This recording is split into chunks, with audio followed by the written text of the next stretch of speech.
Hello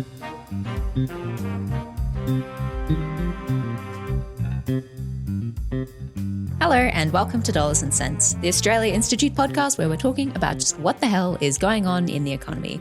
I'm Eleanor Johnston-Leake, the senior content producer here at the Australia Institute, and back from his 5-week European jaunt, it's our chief economist, Greg Jericho. Welcome back, Greg. I'm back and I've brought photos, so we're going to spend the next half hour going through my slides. Through the slideshow.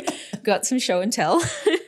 Was it a good holiday though? It was an excellent holiday, but it is good to be back and feeling doing the refreshed. pod. But also, thank you very much to Matt Grudenoff stepping into the breach and doing a bang-up job. Fantastic. But yeah, great to be back.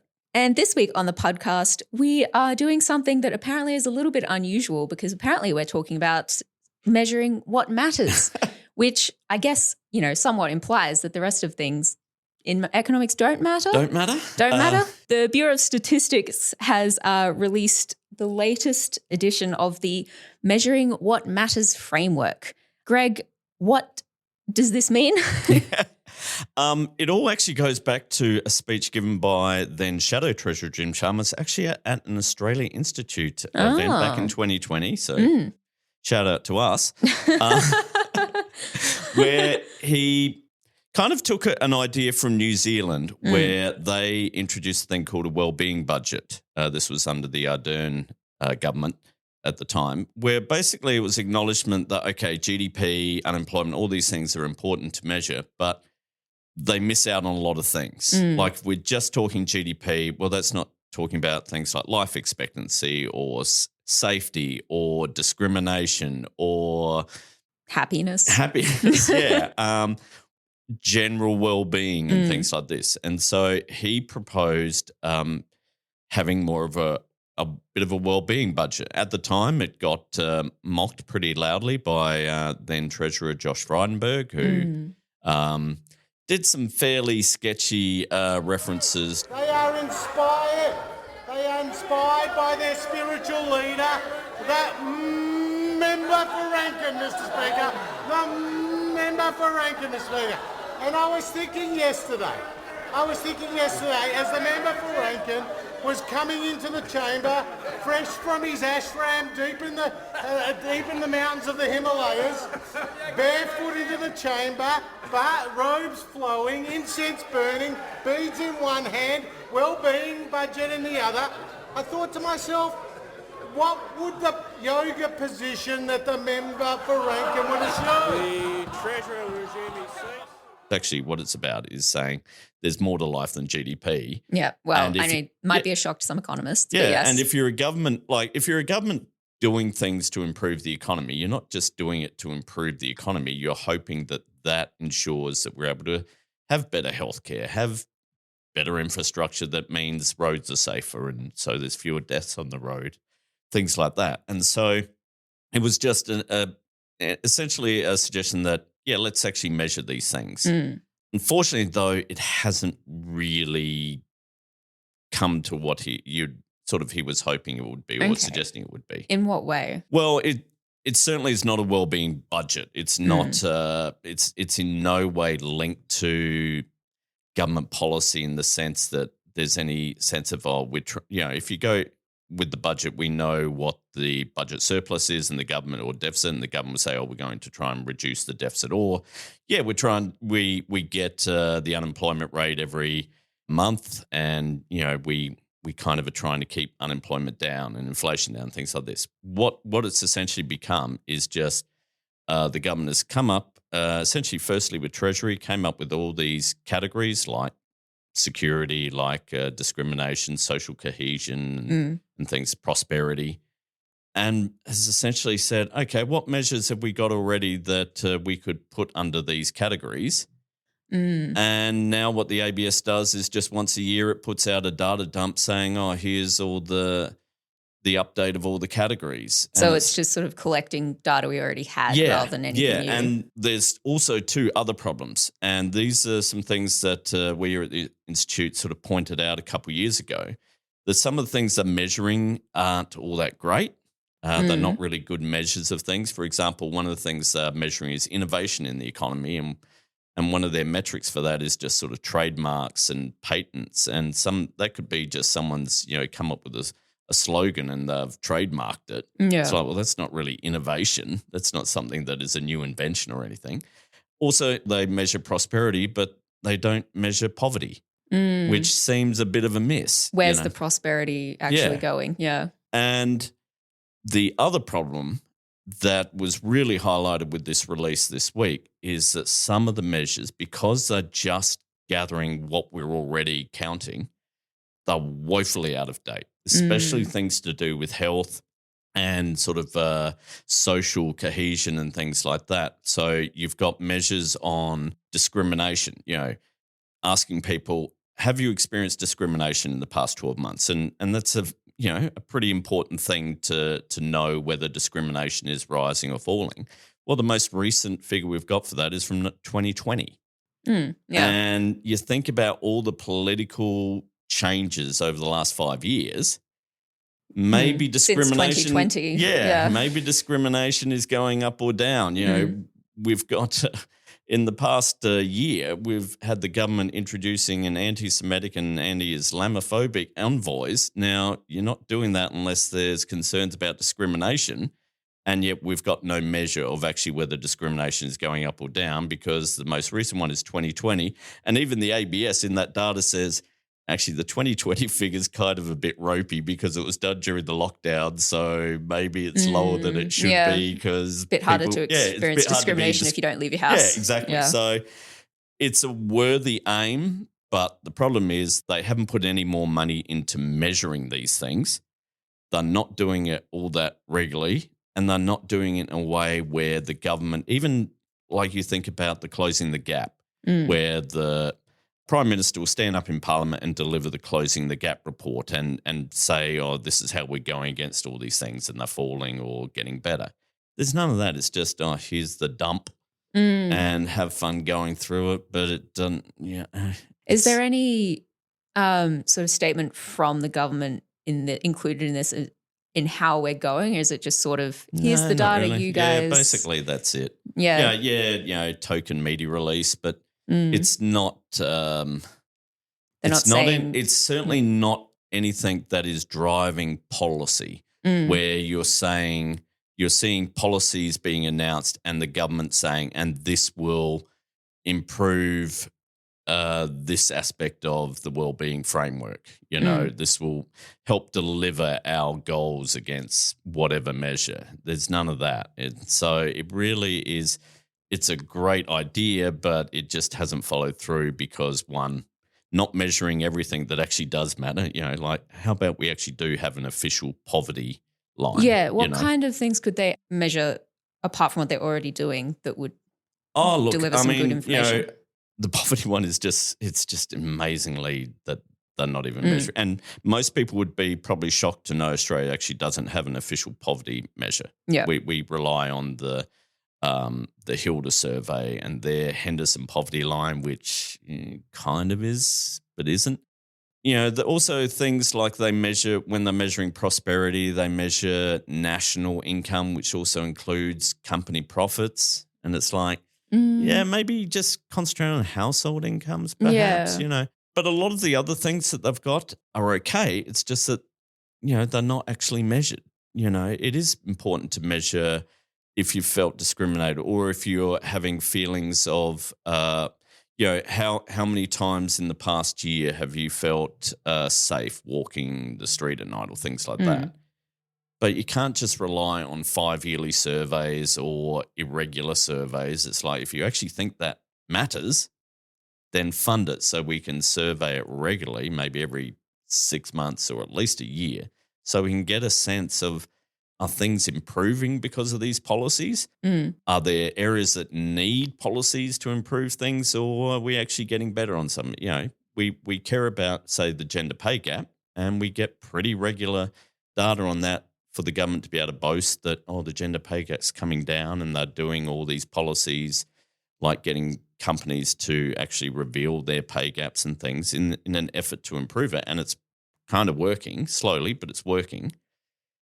But, on a lot of these other things that apparently matter, not really. Not so much. So is there going to be another Measuring What Matters release next year? Or Yeah. Next year, will they have new data? No one's funding any new data, so no. Okay, well, great to know that it really matters.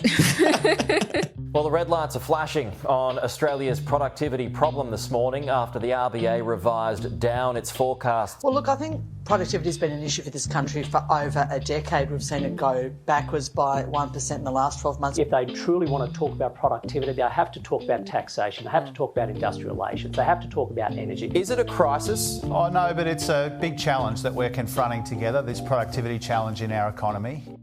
The Bureau of Statistics has also, for the first time, attempted to count something called non-market productivity, which is certainly something, I'm sure. Productivity has definitely been a big topic of discussion lately here on the pod and in the economy at large. Whose fault is it that we're not productive enough? How do we become more productive? What is non-market productivity, Greg? Yeah, I mean, this flows in well because you could be excused for thinking that productivity is all that matters if you'd listen to sort of economic debate over the past few months. And, this is an actual example of the ABS actually being able to measure something for the first time. So it's not a case of, we can't do any new measurement of something because it matters. Sorry, we can't do it. It's like, yes, you can. You've just done it. Yeah. What they've done is measure this thing called non-market productivity. Now, non-market essentially is work done in education and training, healthcare and social assistance, and public admin and safety. So we're talking teachers, unis, hospitals, care, public servants, and police and fireys. And so why are they non-market? Yeah, they're non-market because historically, but also even at the same, even now, a lot of that is done by the public sector. And market system is what you think. You can go and, will I go to buy from Coles? Will I buy from Woolies? It's generally don't do that with things like firefighters or police. And even to an extent with education. Yes, it does take one of the things we need to be clear, non-market doesn't just mean public sector, but generally we're talking about things where you're providing a public service, a public good like healthcare, social assistance, education. And so as a result, it's not something that has historically been affected so much by prices. But, of course, now you look at what's happening in education and what's looking in health. So, for example, something like a dentist, dentists certainly do compete in a market. They advertise, try to get you to come to their dentistry rather than others. So there is a market, but it's something where historically cost has not been the big driver of why you go to that services because, that's the nearest hospital, that's the school catchment area I'm in, something like that. Yeah. So why has the Bureau of Statistics just started measuring productivity in these? Yeah, well, they kind of have always measured it because it's been included in the national figures. But the problem with productivity is, and Matt and I both sort of noted about this, it's really hard to measure. It's easy to measure if it's cars coming off an assembly line. Yep. Hard to measure when it's services. Yeah. And more of Australia's economy is services because it's really hard to measure, is someone doing more services in an hour actually a productivity improvement? For example, you think about hairdressing. If you're getting your hair dyed, there's kind of an actual scientific limit to how long your hair has to be, you have to sit in the chair. I'm talking you, Eleanor, not me, because I certainly don't have to sit in the chair to get my hair this lovely grey.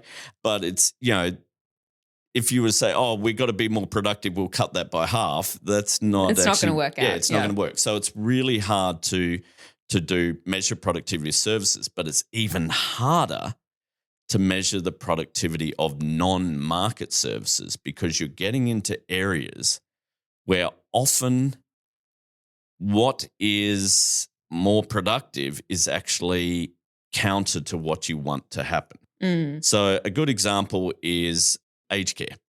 If we had more aged care workers per patient, productivity would fall, but actually you'd be getting better aged care. And for example, even in medicine, the problem with measuring non-market services is you're not really paying for your heart surgery. Often that might come through Medicare. So how do you measure? And you can measure kind of the cost of doing that.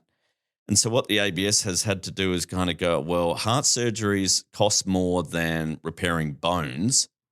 So heart surgeries have more value. So it actually means if we were to get more heart surgeries done in a day than repairing broken bones, that hospital would be kind of more productive.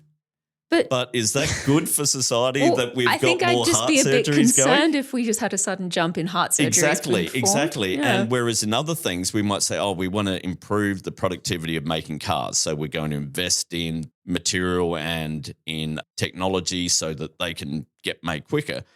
But if heart surgeries are more productive, do we really want to invest in policies that are going to ensure us having more heart surgeries? No, this is not something that we want. So it really is hard to measure because often what is more productive is counter. And it's the same with, schools. If you had 50 kids in a classroom, well, that'd be more productive. But is it better than having 25? No, you have worse outcomes, So that's why it's really hard to measure. But the reason why they have measured it is because they kind of want to split it from the market sector because that's kind of the more important one. But the non-market sector is because it has been declining in productivity over the past few years, mainly because there was an abnormal jump during COVID. They're trying to say, is the productivity problem really as bad as it seems, or is it just this abnormal thing happening in the non-market sector? And again, my kind of point is it's hard to measure. So why we acknowledge that it's really hard to measure. So why are we obsessing about the fact, it fell 1.2% or whatever in the past year? How do we even know that's accurate? There are so many assumptions in there. And then also it's a case of, why are we even caring about productivity in the non-market sector and then in the broader economy if it's kind of counter to what we want good? So if you really get down to it, the Productivity Commission, when it did its big reports, essentially all its recommendations were not about improving productivity in any particular industry. It was about trying to encourage more work being done in productive areas like mining because mining's more productive than care work. So if you wanted to increase productivity in Australia, get more people working in mines than in care work and problem solved. But it's a case of, is that good for society that we have fewer people working in aged care? And so I guess it comes back to this thing of, okay, measuring what matters, but also we need to be careful that we don't think that some things matter as much as perhaps we think they do, and also they're not as accurate as we think they are. Just because we got a number, have a look under the hood and see how they came up with that figure and, kind of use your common sense of going, well, how would you improve productivity in aged care? Yeah, I mean, because when we've talked about productivity before, we talk about, recommendations on how to improve productivity in the market sector, things like investing in new technology. How do you do that in the non-market sector? Especially because a lot of these, aged care, firefighting, medicine, they're pretty different in a lot of ways. I mean, there are obviously things that can be done. We saw massive improvements in the 90s, mostly due to introduction of network computers, which enabled them to replace people who were doing typing or even just admin-y stuff in terms of like hospital admin and things like that. Yeah, you could improve productivity in, say, hospitals so that you have a more efficient way of triaging patients and ensuring less wait times and things like that. But yeah, mostly there are things that are counter, and I say aged care, one of the things you could do to probably improve productivity is massively reduce regulations around aged care so that you don't have limits on, and the same with childcare, don't have limits on the number of staff per patient or per child or things like that, or around their training or things like that. And just to be clear, this is bad. This would be very so bad. So we could do that. Great. Yeah. We've improved productivity, and also we should be setting the date for the Royal Commission into all the abuses that have occurred. So it's a case of, why are we fixated on productivity when that mightn't even be a good thing? And I guess my other point is, not only is it not a good thing, we don't even really know how to measure it. We're trying, but Did they is there a number that they came up with for this? Yeah. Oh, there's absolutely a number, but even the ABS is very clear that, look, this requires a lot of assumptions.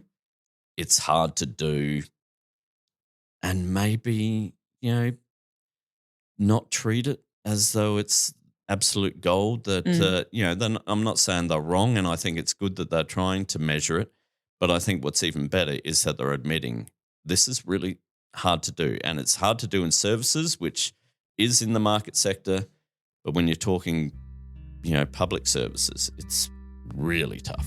1.5 million Australians are at risk from sea level rises by 2050 unless climate change can be limited. Deaths from heat waves and the number of homes lost to floods could increase dramatically, even under a best case scenario modelled by the Climate Change Department. Cascading, compounding, concurrent. That's how the Australian Climate Service describes the impact of climate change on every community in our country. It reinforces the fact that we need to act, and act in a serious way with the transition. Yet here we are, literally approving new gas and coal projects in the week leading up to this risk assessment coming out. Also in the news recently, Greg, the federal government has finally released their climate risk assessment report that they have delayed releasing to the public for a few months. Before we get into the contents of the report, the timing of its release was a bit interesting, wasn't it? They kind of waited until after a few things had happened. Yeah, to last Friday this. In the what we call take out the garbage time on late Friday afternoon, the government approved the extension of the Northwest Shelf, this massive carbon bomb, and just a horrific approval that is going to do massive damage to the climate and also most likely to the Mirajuga rock art. So not a thing that any government that actually believes that climate change is real would do. No. Certainly not one that thinks there is a massive risk from climate change would do. They also waited until after the Pacific Islanders Forum, which is crucial because the Pacific Islands are very concerned about climate change, given it's an existential crisis to many of their islands, especially Tuvalu, which you know very personally because you were there. Yes. So, they did those two things. Well, they had those two things, and then Monday, geez, we're really worried about climate change. Here's this report. The report itself goes into risks from climate change, including sea level rise. I think it's over 1 million Australians will be in danger of sea level rise hitting where they live by 2050. And then risk of heat wave death will be increased by up to 400% in areas like Sydney and Darwin, which obviously terrifying, just to say the least. But this is an economics podcast. What are the predictions for how climate change will affect the Australian economy in this report? Yeah, I think, again, this is a good example of a report that actually did look at measuring things that matters, and it wasn't just the economy, it was looking at livelihoods and lives. The scary thing when it comes to the economy, all the modelling, which is pretty bad, there are figures suggesting the cost of climate change to the economy will be equivalent to about 4% of GDP, which, GDP would be 4% lower than it otherwise would be in that year, which is just because of climate change, But as our executive director, Richard Dennis, has pointed out, all the modelling that this is based on, the report itself says, it's not really fit for purpose. It's not meant to – the modelling that we use on the economy is meant to be things like, if a tariff hits us, or if what happens if something happens that stops people from working, or if the government puts $50 billion into the economy, what happens? It's not meant to take into account historical, unprecedented impacts on climate. Unprecedented is it will maybe be, not the correct term at this unprecedented point. in the sense that this has not happened 50 years ago. We weren't having there's not historical things we can deal with. And so actually it means that all of the bad predictions and one of the ones that got a bit of coverage was suggesting that property values will be about $611 billion lower. $611 billion. $611 billion lower by 2050 because of climate change. Now, as Richard Jones points out, that's probably the optimistic scenario because the models that they're using are just sort of can't take into account all the factors. And so it's almost certain that the things that they're not taking into account would actually make it all worse. Yeah. The crucial thing with the economics aspect are a couple of things. The loss of days work because of extreme heat, loss of productivity again because of that, and we're talking especially labourers and construction workers, people who actually have to work outside. It's just not going to be possible, or it's going to be a lot less possible for many parts of the year. And also the big one is house prices. House prices, but underneath that, what they're really talking about is insurance. Because of climate change, vast areas, and we're talking maybe suburbs, maybe whole towns, kind of become uninsurable. Now, the point that Richard made in the Senate hearing on this was that if you want to have a mortgage on your home, it has to be insured. If you can't insure your home, you can't have a mortgage on it, which means the value of your home is basically nothing because you can't sell it unless you can sell it to someone who can buy it in cash. Yeah. Because you're saying, please buy my house that is uninsurable, which means you can't take out a mortgage to buy it. Insurance companies don't insure things that they know are going to happen. They insure for exceptional events, for things that were not able to be predicted and prevented. And if they know that you're building or you're living in a house that's in an area that's going to get flooded in the next 10 years at least once. Or burnt down, we're not insuring you. And that means that we've got, you think about our financial sector, which so much of our domestic banking system is based on about 50 to 60% of banks' funding comes from deposits that they can then essentially loan out to us to take a mortgage out on a house, to build stuff, to live in stuff. And if that kind of all starts breaking down, then how do you throw that into an economic model and say, oh, we know what's going to happen? And the other point that Richard has made about this is all of this, think of the timeline. We're talking 2050. Yeah, 25 years away. 25 years away. Now, you think of the discussion that we've also been doing on this podcast and in the sort of broader sense about superannuation. People are worrying about how the superannuation tax concessions are going to affect them when they retire. When they retire. 40 years? Yeah. They might have more than 10% of people might have more than 3 million in their super in 40 or 50 years' time. It's like, okay, so you're so worried about that, and yet we've got something here that we're not. You're going to be still working. You're going to be still hopefully quite young. Many people, most of Australians are going to be, under 60 in the period that we're talking about here. It is not science fiction far off in the never. It is right now coming. And that's the real scary bit. And the problem for us with the economy, and this, again, another thing that Richard pointed out, okay, we've got, let's say, whole towns on the New South Wales North Coast are uninsurable, or suburbs in Sydney or in Brisbane, uninsurable. What happens to those people? Do we say, sorry, you got to leave? Or do we say, sorry, you shouldn't have bought there, so your house is worthless now?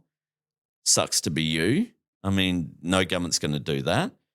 But does the government then say, oh, well, look, we'll cover you. We'll cover the loss. But okay, for what? To say you keep living there in this place that we know is going to flood and shouldn't be built in? And the problem is no one is really looking at that. No one is thinking we're putting out this wonderful climate risk thing, but who is actually saying what banks are saying, is APRA saying, is any sort of financial regulators saying, guys, we need to think about this now? Yeah. I mean, the government put out this report, but it doesn't seem like they're taking it seriously at all because they just approved this Northwest Shelf. Yeah. They also just approved a coal mine. Yeah. And as I say, go back to that timeline. We're talking 25 years. What is the length of the average mortgage now? 30 years. So we're talking about some people who are taking out a mortgage now in a suburb that by the time they're still paying off their mortgage is uninsurable. And that's not future. That's a right now problem. And we got to start really getting serious. Yeah, anyone listening might have seen on our social media channels, we recently released a documentary with Stephen Long about Murujuga and the Northwest Shelf project that is slowly destroying the indigenous rock out there. Stephen Long and I also went to Tuvalu earlier this year, which is one of the Pacific islands that at this rate looks like it's going to become uninhabitable within decades due to climate change. And we'll be releasing that documentary soon. We have a few events coming up for that. So if anyone's interested, please look at our website and we'll leave a link in the show notes for that as well. Absolutely. Can't wait for the Tuvalu doco. I've been seeing you editing away on it. Yeah. And I'm a lot of work some of the goes footage into that. is just incredible. And the stories are jaw-dropping, I think. So that's going to be fantastic. Thanks, Greg. And I hope everyone goes and checks it out. Yeah, and also the doco on the Murujuga art is just, again, incredible. And I think most Australians, unfortunately, are unaware of really the Murujuga artwork. And really, I think this doco, if you can see it on the links on our site and everything, are well worth doing. But we're going to have to leave it there, I think. Yeah. Eleanor? Well, it's been great to have you back, Greg. I'll never go away again. I don't believe you. Thank you, everyone. And again, great to be back. Thank you very much once again for listening. We will be back with another episode of Dollars and Cents next week, and I'm promised to be here again 2 weeks in a row. Shock. That would be amazing. This episode of Dollars and Cents, however, was called on the 18th of September, and some things may have changed. You can find all the graphs and all my commentary about measuring what matters on the Guardian Australia site, and for all the stuff, all the amazing docos and other work we've done on climate change, gas, productivity and everything, you can go to our website, which is at australiainstitute.org.au. And if you go to our website, you can also find a way to buy tickets if you're in Canberra to our Revenue Summit, which is on the 29th of October at Parliament House.